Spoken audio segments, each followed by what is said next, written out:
박근혜 전 대통령과 이재용 삼성 부회장의 뇌물죄 핵심 증거 중에 하나로 안종범 수척이 재판부에 의해 직접 증거로는 인정할 수 없다고 어제 공판에서 정해졌죠.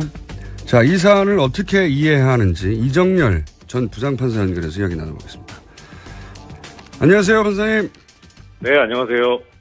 이게 이제 법률 용어다 보니까 네. 그리고 이 기사를 굉장히 많은 기사가 커버가 됐는데 이 기사를 쓰는 기자의 단어 선택에 따라서 확 달라집니다. 네. 지금 이제 야 이거 증거로 이제 채택이 안 됐으니까 큰일 났네 하는 쪽과 그렇죠. 굉장히 드라이하게 정황 증거로 채택이 됐다 하는 정도의 네. 이게 무슨 말이야 해석이 안 되는 기사. 근데 이제 국민들이 이재용 삼성 부회장 같은 경우에는 막강한 변호인단이 명백한 것도 자꾸 명백한 것이 아닌 것이냐 그렇게 해 나가고 있다는 그런 이미지가 있기 때문에 걱정을 하는 거죠, 지금. 네, 그렇죠. 네, 그런 걱정인 상황입니다. 그래서 네. 우선 이 정황 증거로만 채택이 됐다는 게 무슨 의미인지를 좀 설명해 주십시오. 일단 정황 증거는 간접 증거의 일종인데요. 말씀하신 대로 이 법률 용어라 최대한 하여튼 좀 쉽게 좀 얘기해 보겠습니다. 아주 자세히 알고 싶지는 않고 그냥 그런 거구나. 예. 예. 그러니까 이제 직접 증거의 반대죠. 간접 증거는. 직접 증거는 말 그대로 이제 직접적으로 그 혐의 사실을 인정할 수 있는 증거고 간접 증거는 직접적인 건 아니지만 간접적인 뭐 이런 건데 예를 들어 이런 겁니다. 뭐 그건 너무 뻔한. 네. 그렇죠. 그러니까 예를 들어서 뇌물. 이제 뇌물죄다 하면 이제 돈 준 사람이 나 줬어 이렇게 얘기하는 경우. 그렇죠. 그 직접 증거죠. 예. 그다음에 이제 받은 사람이 받았다고 자백하는 경우. 그 직접 증거죠. 당사자들이 직접 말할 경우. 예. 예, 그렇죠. 그런데 이제 간접 증거는 뭐 예를 들어서 뇌물을 현금으로 줬는데 그 뇌물을 줬다는 일시 부분에 뭐 1시간 전쯤에 금융기관에서 뇌물 액수랑 같은 돈이 인출됐다는 금융자료. 이건 이제 직접 증거는 아니죠. 그것만 가지고 뇌물을 줬다고 할 수는 없지만. 돈만 나온 거니까 그거는. 예. 그렇죠. 예, 뭐 살인 같으면 뭐 살인자의 지문이 찍힌 칼 뭐 이런 건 직접 증거지만 뭐 살인 현장 부근에서 배회했다는 뭐 CCTV 영상 이런 거는 간접 증거가 되는 거죠. 그렇군요. 예, 그런 이해했습니다. 예. 이해했는데 그러면은 이제 지금 재판부가 이 종범실록이라고 우리가 부르는 그 안종범 수석의 수첩을 간접 증거로 채택했다는 것은 어떤 의미입니까? 정황 증거로 채택했다는 것은 법률적으로 어떤 의미입니까? 일단 그 내용을 볼 필요가 있는데요. 지금 종범실록이라고 하셨으니까 그렇게 명칭을 하면. 예. 거기에 기재된 내용은 뭐냐면 안종범 전 수석이 박근혜 피고인한테서 전화라든가 뭐 회의 시간에 얘기한 것을 적었다는 거잖아요. 그렇죠. 그럼 엄밀하게 말하면 이거는 이제 안종범 전 수석이 쓰기는 했지만 안종범의 진술 내용이 아니고 박근혜 피고인의 진술 내용인 거죠. 그러니까요. 제가 말하고 싶은 건 그 대목인데. 그렇죠. 그러면은 박근혜 피고인의 진술 내용이니까 이거는 이제 형사소송법상 어떤 효력을 가지냐면 어떤 사람의 진술 내용이 기재된 문서는 그 진술을 한 사람이 이거 내가 한 진술이 맞다. 라고 법정에서 그렇게 선서하고 증언을 해야 이 증거 능력이 있고 효력이 있어요. 그러니까 지금 이 안종범 그 전 수석, 안종범 피고인의 수첩, 이 종범실록은 엄밀하게 말하면 다시 말씀드리지만 안종범의 진술 내용이 아니고 박근혜 피고인의 진술 내용이기 때문에 그걸 받아 적은 거 아닙니까? 그렇죠. 그렇죠. 그러니까 박근혜 피고인이 나와서 사실 증언을 해야 되는 거예요. 이거는 내가 말한 말을 받아 적은 게 맞다. 그렇죠. 내가 이렇게 말한 사실이 있다. 예, 그러니까 이 부분에 관해서는 사실 엄밀하게 말하면은 이게 증거가 될 수 있는 상태는 아닌 거죠. 아직은. 예, 그런데 이게 이제 주의 있게 봐야 될 부분은 뭐냐면 사실 이게 증거가 된다 안 된다라는 문제를 이제 증거 능력의 문제라고 하는데 증거 능력이 있어야만 증거로 채택을 할 수 있거든요. 네네. 예, 근데 그 증거 채택은 언제 하냐면 재판 진행 과정에서 해요. 중간에. 이거 채택한다, 안 한다, 이거 증거 능력이 없으니까 채택 못 한다, 뭐 이런 식으로. 그런데 이제 우리가 알고 있는 그 증거로서의 가치, 이거는 이제 증명력이라고 하는데, 증거 능력이 아니고, 엄밀하게 말하면 증거 능력은 증거가 될 수 있는 가치 뭐 이런 걸 말하고, 증명력은 얼마나 믿을 수 있냐, 이 증거를. 그러니까 뭐, 이번 사건 같으면은, 이 종범실록 가지고 뇌물 수수했다는 공소사실을 인정할 수 있다, 없다, 이런 얘기인 거죠. 그러니까 증거 능력이라는 말은 오히려 증거 자격이고, 예. 실제로 우리가 이제 일상적으로 그게 증거를 믿을 만한 그런 증거 능력을 갖췄나 할 때는 이걸 증명력이라고 하는 거군요. 예. 그렇죠. 예. 신빙성 있는 증거, 증명력이라고 하는데 이 증명력은 예. 용어를 잘못 만드셨네. 법률가들이.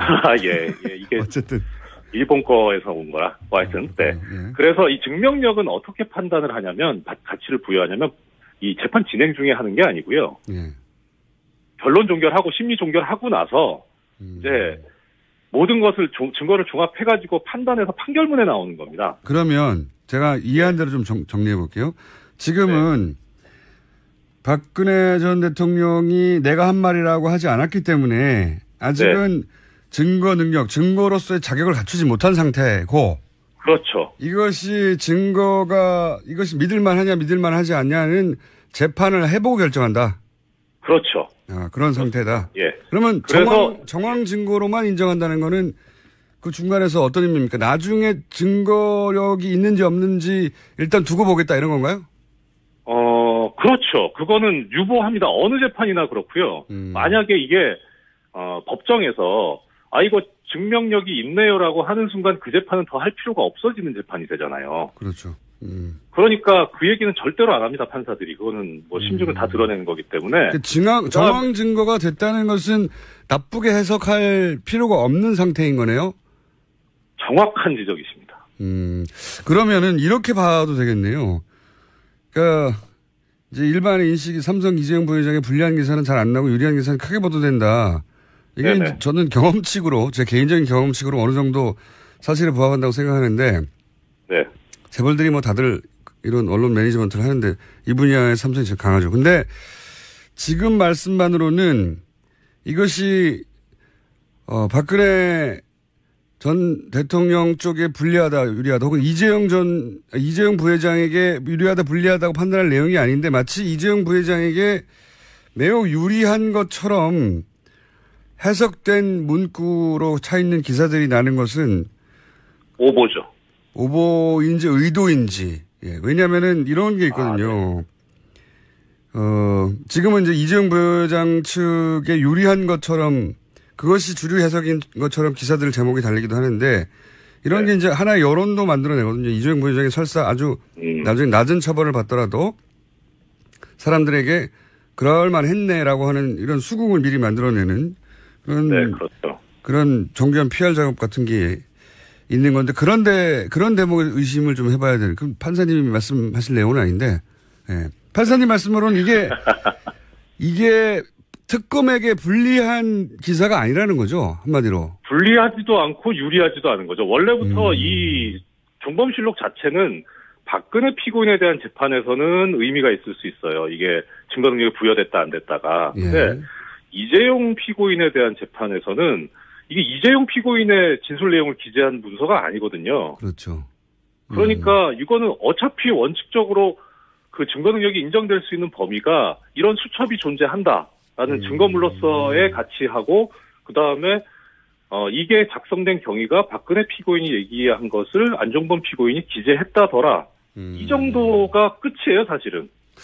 이거는 언론을 탓해야 되는 내용이네요. 왜냐하면 이제 기본적으로 우려가 있습니다. 실제 어떤 우려가 있냐면 워낙 삼성이 이런 이제 법망을 잘 피해 왔고 여태까지 그리고 삼성의 PR 능력이 굉장히 대단하기 때문에 재판이 삼성 이재용 부회장에게 유리하게 흘러간다는 뉘앙스의 기사는 최근에 있고 불리하게 간다는 기사는 없다 보니까 이게 진짜 유리하게 가서 이런 기사가 나오는 건지 아니면 유리하게 흘러간다고 여론을 만들어내려고 하는 건지 좀 헷갈렸거든요. 예. 그런데 뭐 법적으로만 보자면 유리하지도 않고 불리하지도 않고요. 뭐 또 하나 예를 들어드리자면 왜 그 말 해지 계약 해지했다고 그 합의서 있잖아요. 네, 제가 항상 말이 안 된다고 몇 번 주장했는데. 예. 그럼 뭐 공장장님께서도 지적을 하셨지만 이게 이 삼성이 이제 승마협회장을 맡고 있었지 않습니까? 예. 그러면은 이제 승마협회장을 맡고 있으면서 그 승마 선수들을 지원했다는 얘긴데, 근데 지원을 할 때 소유권을 넘기진 않았다 이런 거라면 그러면은 소유권을 넘기지 않았으면 어떻게 지원을 했다는 얘기냐? 예. 뭐 임대차 했다는 거냐. 그렇죠. 빌려줬다는. 예, 사용대차 그러니까 무상으로 빌려줬다는 거냐. 예. 이 부분에 관해서 아무 얘기를 안 하고 있고 그냥 소유권이 넘어가지 않은 거다라고 얘기를 하고 있거든요. 네네. 예, 그러면 지원을 하지 않았다던가 애시당초. 예. 예, 그런데 그렇게 해석하기는 무리고. 그러니까 지원을 했는데 임차하는 방식으로 지원을 할 수 있으니까. 그렇죠. 그거는 해지를 했다는 그런 확인서 가지고는 이게 뇌물이 아니다라고 얘기할 수는 반증이 될 수는 없거든요. 그렇군요. 근데 그렇게 얘기를 하니까 참. 그것도 저도. 피고인 입장에서, 예. 이게 이제 삼성 입장에서, 물론 각 주체가 자기한테 유리한 말을 할 수 있죠. 근데 이제 언론이 네. 삼성에게 유리한 발언들, 삼성 변호인 측의 주장을 사실은 그렇게 법정에서 흘러가고 있는 것처럼 자꾸 보도를 하기 때문에. 네. 지금 말씀은 그런 해지 계약서가 나왔다고 해서 뇌물이 아닌 게 입증된 게 아니다. 이런 말씀이네요. 그렇죠. 예. 예. 이게 외람된 말씀이지만 언론에서 모르고 하는 거든가 그냥 받아쓰기만 하는 거든가 아니면 그야말로 공장장님께서 이제 추측하시는 대로 예. 어떤 그런 여론을 만들려고 하는 건가 하여튼 정확한 보도가 아닌 거는 명백합니다. 의도가 있다고 저는 생각합니다. 아니 거기에 법 전문 기자들도 있고요. 사실 예. 법을 공부한 기자들도 있고요. 법 출입처 기자들도 있고요. 네. 그런데 그거는 이제 판사님하고 얘기할 내용은 아니었고요. 제가 예. 법원 출입 기자들하고 인터뷰를 한번 해보죠. 그런 내용에 대해서는. 여하간 네. 최근에 삼성에게 굉장히 유리하게 국민을 흘러가는 것처럼 나오는 기사들은 그것은 정확하지 않은 기사다. 네, 그렇죠. 그리고 재판이라는 것이 그야말로 수사도 움직이는 생물이라고 표현하듯이 재판도 동적인 프로세스라고 얘기를 하거든요. 어떻게 그렇죠. 변할지 모릅니다. 그래서 그렇죠.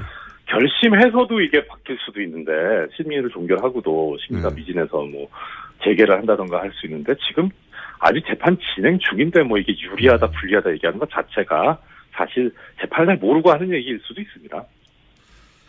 다 아는데 제가 보기에는 이재용 부회장에게 워낙 불리한 기사들이 사실은 예. 특검 기간에 많이 나왔고 최근에는 네. 이재용 부회장의 불리한 기사는 거의 없어요. 없는 대신에 네. 아예 기사가 잘 없는 편이죠. 근데 이재용 부회장의 유리하게 해석될 변호인단 입장에서는 여지가 있는 조금이라도 그런 기사가 있으면 그런 기사만 나와서 의심했는데 어쨌든 알겠습니다. 그걸 가지고 네. 재판이 이재용 부회장 쪽으로 기울었다. 이렇게 판단하는 거는 전혀 사실이 아니다. 네. 예, 그렇죠. 이것은 그야말로 종범실록에 나와 있는 원진술자인 박근혜 피고인이 증인으로 나와서 증언을 해봐야 알 문제죠. 무엇인 양 그렇게 해나가고 있다는 그런 이미지가 있기 때문에 걱정을 하는 거죠, 지금. 네, 그렇죠. 네, 그런 걱정인 상황입니다. 그래서 네. 우선 이 정황 증거로만 채택이 됐다는 게 무슨 의미인지를 좀 설명해 주십시오. 일단 정황 증거는 간접 증거의 일종인데요. 말씀하신 대로 이 법률 용어라 최대한 하여튼 좀 쉽게 좀 얘기해 보겠습니다. 아주 자세히 알고 싶지는 않고 그냥 그런 거구나. 예. 예. 그러니까 이제 직접 증거의 반대죠. 간접 증거는. 직접 증거는 말 그대로 이제 직접적으로 혐의 사실을 인정할 수 있는 증거고 간접 증거는 직접적인 건 아니지만 간접적인 이런 건데 예를 들어 이런 겁니다. 그건 너무 뻔한. 네. 그렇죠. 그러니까 예를 들어서 뇌물. 이제 뇌물죄다 하면 이제 돈 준 사람이 나 줬어 이렇게 얘기하는 경우. 그렇죠. 그 직접 증거죠. 예. 그다음에 이제 받은 사람이 받았다고 자백하는 경우. 그 직접 증거죠. 당사자들이 직접 말할 경우. 예. 예, 그렇죠. 그런데 이제 간접 증거는 예를 들어서 뇌물을 현금으로 줬는데 그 뇌물을 줬다는 일시 부분에 한 시간. 박근혜 전 대통령과 이재용 삼성 부회장의 뇌물죄 핵심 증거 중에 하나로 안정범 수척이 재판부에 의해 직접 증거로는 인정할 수 없다고 어제 공판에서 정해졌죠. 자, 이 사안을 어떻게 이해해야 하는지 이정열 전 부장판사 연결해서 이야기 나눠보겠습니다. 안녕하세요, 판사님. 네, 안녕하세요. 이게 이제 법률 용어다 보니까. 네. 그리고 이 기사를 굉장히 많은 기사가 커버가 됐는데 이 기사를 쓰는 기자의 단어 선택에 따라서 확 달라집니다. 네. 지금 이제 이거 증거로 이제 채택이 안 됐으니까 큰일 났네 하는 쪽과 그렇죠. 굉장히 드라이하게 정황 증거로 채택이 됐다 하는 정도의 이게 무슨 말이야 해석이 안 되는 기사. 근데 이제 국민들이 이재용 삼성 부회장 같은 경우에는 막강한 변호인단이 명백한 것도 작고 명백한 것이 아닌 거. 네. 박근혜 피고인의 진술 내용인 거죠. 그러니까요. 제가 말하고 싶은 부분이 그 대목인데. 그렇죠. 그러면은 박근혜 피고인의 진술 내용이니까 이거는 이제 형사소송법상 네. 어떤 효력을 가지냐면 어떤 사람의 진술 내용이 기재된 문서는 그 진술을 한 사람이 이거 내가 한 진술이 맞다. 예. 라고 법정에서 그렇게 선서하고 증언을 해야 이 증거 능력이 있고 효력이 있어요. 그러니까 지금 이 안종범 전 수석, 안종범 피고인의 수첩, 이 종범실록은 엄밀하게 말하면 다시 말씀드리지만 안종범의 진술 내용이 아니고 박근혜 피고인의 진술 내용이기 때문에 그걸 받아 적은 거 아닙니까? 그렇죠. 그렇죠. 그러니까 박근혜 피고인이 나와서 사실 증언을 해야 되는 거예요. 이거는 내가 말한 말을 받아 적은 게 맞다. 그렇죠. 내가 이렇게 말한 사실이 있다. 예, 그러니까 이 부분에 관해서는 사실 엄밀하게 말하면은 이게 증거가 될 수 있는 상태는 아닌 거죠. 아직은. 예, 그런데 이게 이제 주의 있게 봐야 될 부분은 뭐냐면 사실 이게 증거가 된다 안 된다라는 문제를 이제 증거 능력의 문제라고 하는 전쯤에 금융기관에서 뇌물 액수랑 같은 돈이 인출됐다는 금융자료. 이건 이제 직접 증거는 아니죠. 그것만 가지고 뇌물을 줬다고 할 수는 없지만 돈만 나온 거니까 그거는. 예. 그렇죠. 예, 뭐 살인 같으면 뭐 살인자의 지문이 찍힌 칼 이런 건 직접 증거지만 살인 현장 부근에서 배회했다는 CCTV 영상 이런 거는 간접 증거가 되는 거죠. 그렇군요. 예, 그런 이해했습니다. 예. 이해했는데 그러면은 이제 지금 재판부가 이 종범실록이라고 우리가 부르는 그 안종범 수석의 수첩을 간접 증거로 채택했다는 것은 어떤 의미입니까? 정황 증거로 채택했다는 것은 법률적으로 어떤 의미입니까? 일단 그 내용을 볼 필요가 있는데요. 지금 종범실록이라고 하셨으니까 그렇게 명칭을 하면. 예. 거기에 기재된 내용은 뭐냐면 안종범 전 수석이 박근혜 피고인한테서 전화라든가 회의 시간에 얘기한 것을 적었다는 거잖아요. 그렇죠. 그럼 엄밀하게 말하면 이거는 이제 안종범 전 수석이 쓰기는 했지만 안종범의 진술 내용이 아닌데 증거 능력이 있어야만 증거로 채택을 할 수 있거든요. 네네. 예, 근데 그 증거 채택은 언제 하냐면 재판 진행 과정에서 해요. 중간에. 이거 채택한다, 안 한다, 이거 증거 능력이 없으니까 채택 못한다, 이런 식으로. 그런데 이제 우리가 알고 있는 그 증거로서의 가치, 이거는 증명력이라고 하는데, 증거 능력이 아니고, 엄밀하게 말하면 증거 능력은 증거가 될 수 있는 가치, 이런 걸 말하고, 증명력은 얼마나 믿을 수 있냐, 이 증거를. 그러니까 이번 사건 같으면은, 이 종범실록 가지고 뇌물 수수했다는 공소사실을 인정할 수 있다, 없다, 이런 얘기인 거죠. 그러니까 증거 능력이라는 말은 오히려 증거 자격이고, 예. 실제로 우리가 이제 일상적으로 그게 증거를 믿을 만한 그런 증거 능력을 갖췄나 할 때는 이걸 증명력이라고 하는 거군요. 예. 그렇죠. 예. 신빙성 있는 증거, 증명력이라고 하는데 이 증명력은 용어를 잘못 만드셨네. 법률가들이. 예. 이게 어쨌든 일본 거에서 온 거라. 하여튼 네. 그래서 이 증명력은 어떻게 판단을 하냐면 가치를 부여하냐면 이